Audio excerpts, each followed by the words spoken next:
Tingnan mo uwi yan doon. Sumisigaw ko yun doon. Bro!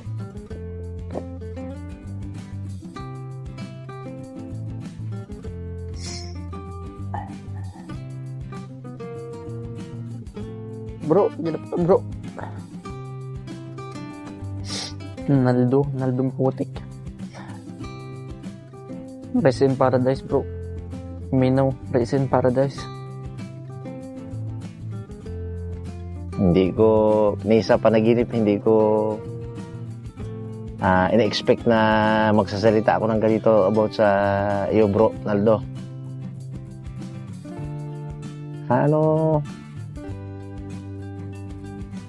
Parang nabablangko ako eh. Parang hindi pa rin makapaniwala na iniwan mo na kami. Pakabata mo pa, Brad. Nung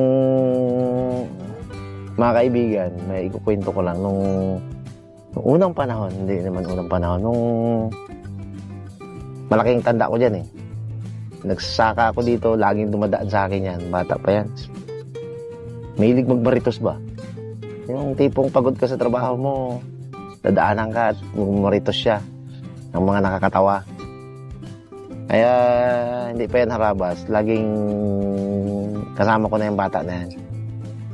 Kasi tapos gumanda pa ang nung napasama siya sa team namin, nagkaroon ng variety yung aming team. Nagkaroon ng comedy. Kuldo talagang na-execute. Ang nangyari dyan, ako ang iisip ako ng idea. Mo sa kanya, sasabihin mo sa kanya, bubulong ko sa kanya, i-execute niya ng matindihan na may karga na talagang sobrang galing. At saka natural kasi yun sa kanya, simula ang bata pa siya eh. At about sa kahit na kami ay off sa pag-vlogging, kami pa rin magkasama niya, kami tatlo nila Pungloy. Maliban na lang nung nag-decide siya na ayaw niya nang uminom. Kasi nga, medyo hindi bagay siya hindi bagay sa kanyang alak. Merong tao na na kahit mabait, pag nakainom ay medyo may pagkasutil na. Medyo nabawas-bawasan ng kami lang ni Pungloy ang palagi magkasama. Sabi ko nga kay Pungloy, magpakatatag kami. Mahirap naman maging single maritos. Maganda na yung dos maritos ngayon. Pag-ingatan ang kalusugan niya rin, at grabe ang si Pungloy, grabe ang niyan. Hikbi niya nung nangyaring yun. Sa iyo naman, hindi ko nga alam kung paano magsisimula na uli na mag-vlog na hindi ka nakasama namin.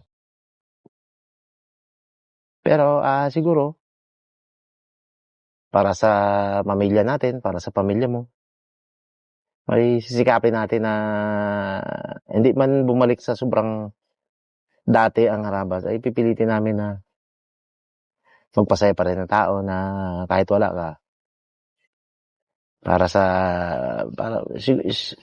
Siguro yun ang gusto mo rin talaga. Kung malulungkot ka sigurado pag yung hindi kami nagdire-diretso. At huwag mong intindihin yung mga naiwan mong mag-ina. Kami na ang bahala dyan. May plano kami dyan. Hindi namin pababayaan yan. Huwag mo nang isipin ang kung saan ka man ngayon, sana magpatawa ka rin dyan. At i-ano mo ako kami kay San Pedro. Na parang pagdating namin dyan, malakas tayo dyan. Kumbaga patawa-tawanin mo ba?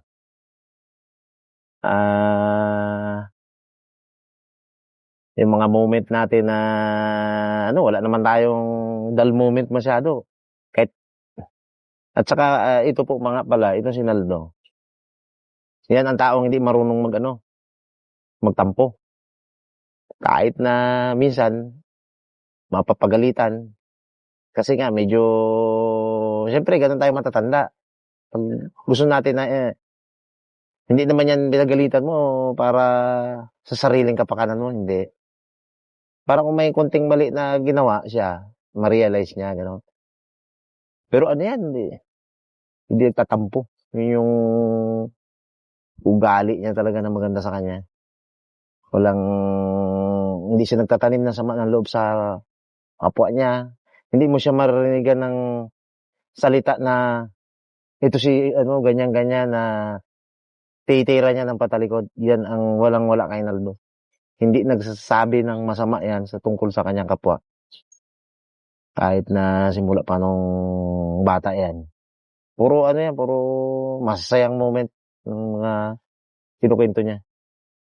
Kaya kung saan ka man ngayon, hindi ko napapakabaan to. Baka kung ikwento ko lahat ng masayang moment natin, abutin tayo. Abutin ako na 1 linggo. Baka kulang pa. Basta salamat sa lahat ng alaala. Baunin mo yung masayang pagsasama natin at ang pagmamahal namin. At saka huwag ka mag-alala. Hindi namin pababayaan yung mag-ina mo. Pahinga ka na. Punta ka na kung saan man,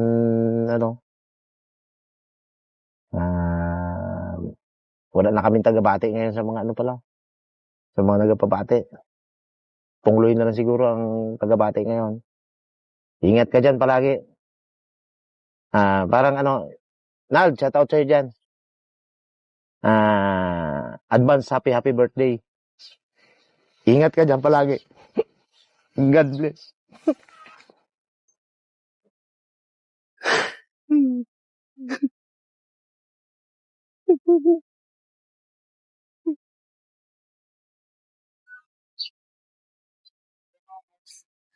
Gusto ko lang muling balikan, sariwain yung mga panahon, sandali na kasama namin si Naldong Putik. Actually, sa ilang taon namin magkakasama, sobrang daming experience talaga halos. Lalo na nung iisang grupo pa lang kami. Halos araw-araw talaga kami kakasama. Kasi nga, isang team pa lang kami noon, so everyday may upload, so everyday kami lumalabas. Pero merong isang moment dyan na talagang hinangaan ko si Naldo. Hindi lamang syempre hinahangaan natin siya mga karabas sa pagiging joker niya, komikero.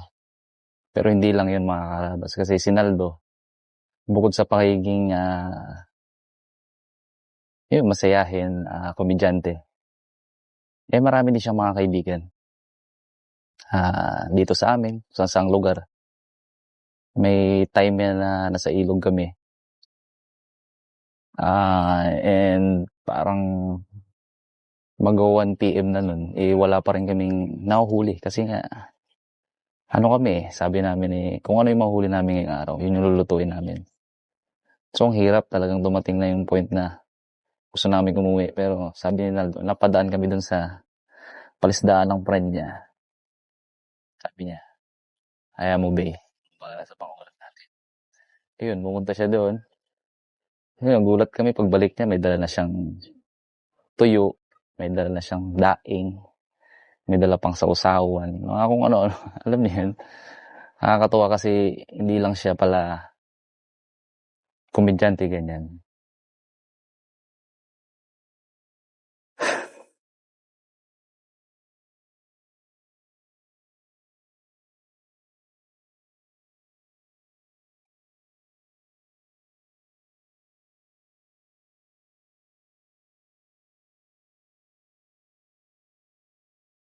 Sabi ko, di na ako iyak kasi halos inuhos ko na lahat ng mga araw.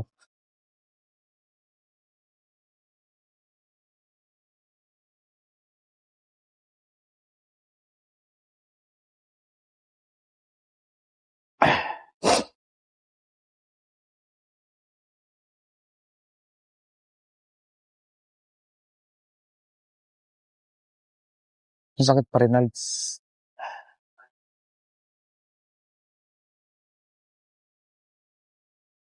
Kahit saan ako tumingin, puro mukha mo lang yung nakikita ko.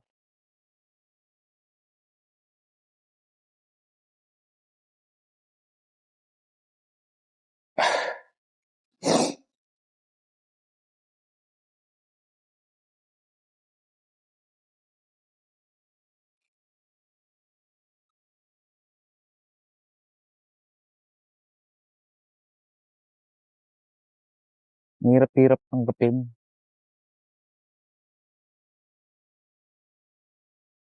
Pilit pong inaalis lahat sa isip ko.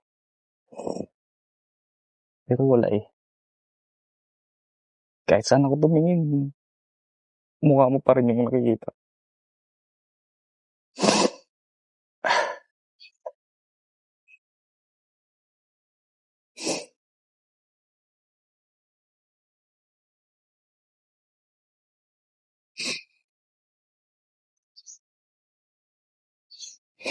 Sinaldo mga karabas, hindi lang teammates, hindi lang kasama sa pagbablog.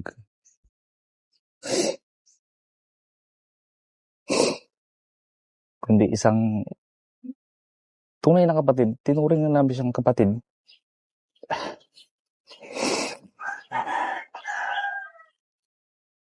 As younger brother niya, lagi akong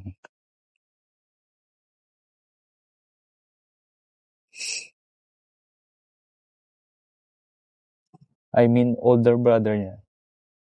Lagi akong andyan. Sa kanya may mga pagkakataon na naliligaw siya ng landas. Lagi namin siyang nililip up. Ay.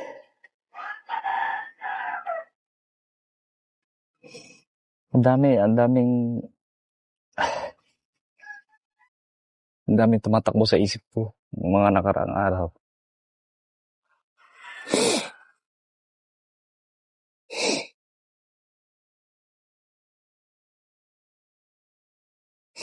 Siguro balang araw matatanggap din namin yan. Pero isa lang sinisigurado namin siya.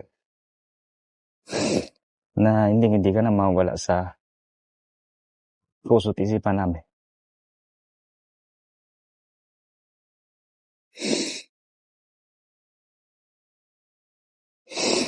Sakit lang na hindi mo na maririnig yung tawa, halakhak na nag-aalis sa amin ng lungkot.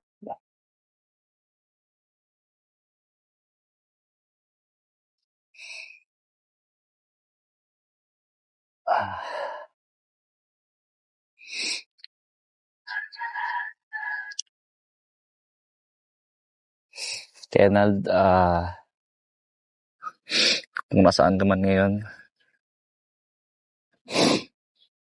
lagi mo kaming gabayan. Yung pamilya mo, Tintin, Subigong. Sana masaya ka na sa kamay ni Lord. At katulad nga sabi ni Kuya Ed, ganda mo lang yung bangka dyan. Magkikita pa rin tayo balang araw na.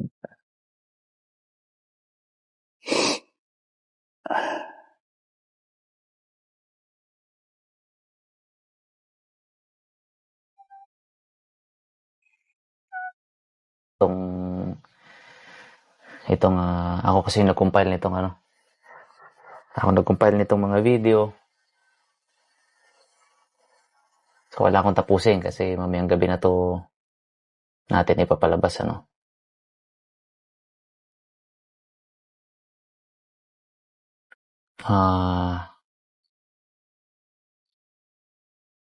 hanggang ngayon na in shock pa din kami. Talagang sobra kaming nabigla. Ang hirap tanggapin pero syempre kailangan kailangan natin tanggapin kasi yun na talaga yung nangyari. Nandun yung sakit. Sobrang sakit niya, parang minsan namamanhid na tayo, ano.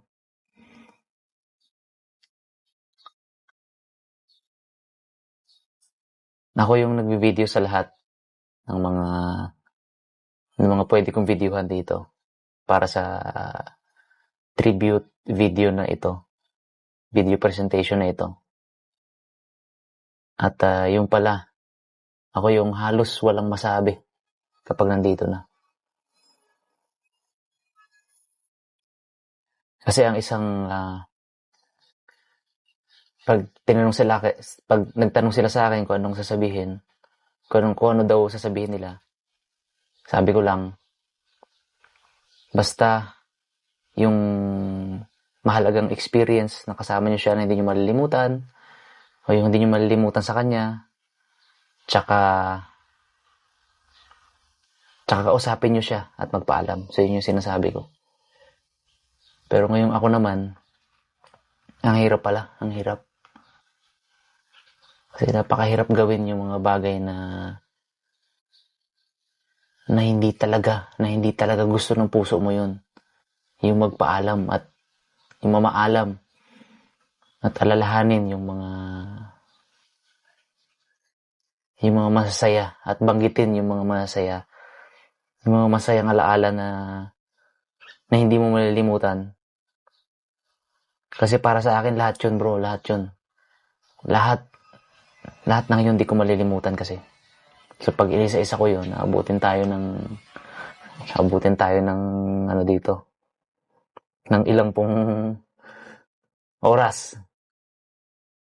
Kasi bawat vlog natin, genuine yung ating saya na magkakasama. So talagang masyado kaming maninibago dahil kulang. Masyado yung malaking gap na iniwan mo, bro. Para i-fill ng nino man. Hindi kayang i-fill out ng sino man po sa amin yun. O kung sino man na magiging bagong miyembro ng Team Harabas. So, nag-iisa ka lang, bro. Nag-iisa ka lang. Naldong putik. Sabi ko nga sa kanila kwentuhan kami. Out of nothing, nabanggit ko. Team Harabas will never be the same without Naldong Putik. Kasi nag-iisa po siya. Nag-iisa ka, bro. Walang sino man papalit sa'yo. Tandaan mo yan.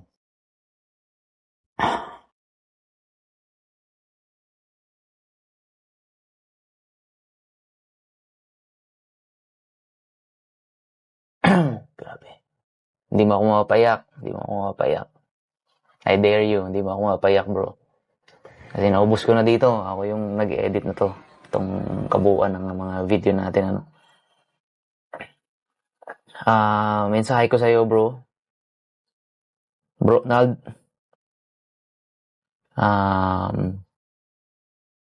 Sigurado ko naman na nandito ka pa ngayon sa amin. Kasama namin. Niikot-ikutan mo kami siguro. Kasi yung ilan sa amin na-experience ka. So, pero sana dumating din yung araw o i-enjoy mo lang nakasama kami sa ngayon. Pero huwag ka masyadong papatagal, bro. Sumunod ka na. Sundan mo yung liwanag. Sumunod ka na sa ating Diyos. Dahil nandun yung tunay na kasiyahan.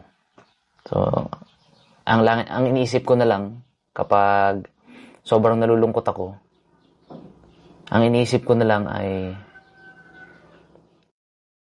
pag sa langit siguro, nandun lahat ng mga, di ba, kasabihan natin, no? Hindi natin madadala lahat yung material na bagay. Pero siguro, kasi walang nakakaalam, na kapag nasa langit tayo, gaya mo sa sitwasyon mo, bro, maaaring nandun din yung wigo mo, maaaring nandun din yung family mo, maaaring nandun din kami, di ba? Maaaring sumasakay ka pa rin sa bangka. Maaring nagpapahila-hila ka pa rin doon. Ay, talo ako sa'yo ah. Talo ako, napayak mo ako ah. Maaring nagpapahila-hila ka pa rin doon. Maaring nagpupunpun ka pa rin ng lubid. Maaring matakaw ka pa rin doon. Enjoy mo yung mga masarap na pagkain. Kasi, yun yung kasiyahan mo eh. Yun yung kasiyahan mo. Yun yung kasiyahan mo.